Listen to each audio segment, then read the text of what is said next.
So yan guys, nandito na tayo sa The Peak at Lemobresa. Ayan, sa mga naghahanap ng mid-rise condo unit, dito na kayo sa The Peak kasi hindi siya crowded. 3 unit lang po per building. So yan, napakaganda din po ng location. Meron siyang overlooking at nasa paanan po tayo ng Mount Makiling. So yan guys, kung naghahanap kayo na tahimik na lugar, ayan, piliin nyo na ang The Peak at Lemobresa. Shout out sa aking co-manager, sa aming head supervisor. Ayan, si Ma'am Joy. Ayan, ang aking mga co-managers. Ayan din po sila. Ayan. Ayan. Baka may mga YouTube channel kayo, ano na lang para masubscribe din kayo. Channel 7 ka. Huwag ka nagbibiro, girl. Napakamot ng ulo. Kapuso. Gagawa pa. Pamilya, Ayan. Ikaw, Ma'am Joy, di ba mayroon kang vlog? Kasi DR. O may vlog ako, hindi ko na May vlog ka na. Katim. Waray, ano ba yun? Ay, Bisaya. Ano?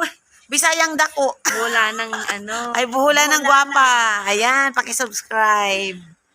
Ayan. So, yan. Subscribe nyo din yung YouTube channel ko. Pinay Mix TV Vlog. Yan, para makita nyo. Ay, hindi ko naman na. Ayan. Picture! Bilisan na. So, yan guys. Yun lang. Iikot ko lang ang aking camera para makita nyo ang mga nasa paligid namin. So, yan. Sa mga naghahanap ng condo unit, mid-rise condo. So, yan. Mag-picture taking muna. Tapos na yata. Uy, pasali. Pinindot yung sampo! O, Christine Realty! Ang services na.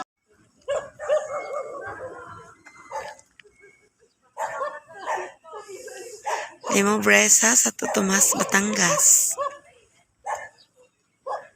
Ito po yung mid-rise condo dito sa Santo Tomas, Batangas. Ang developer po nito ay si Axia Development Corporation. Ayan.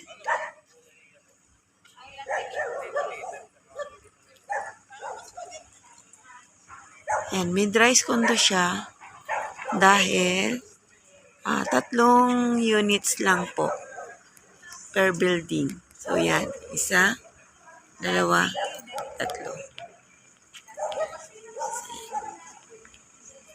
Ganun din sa kabila. 1, 2, 3.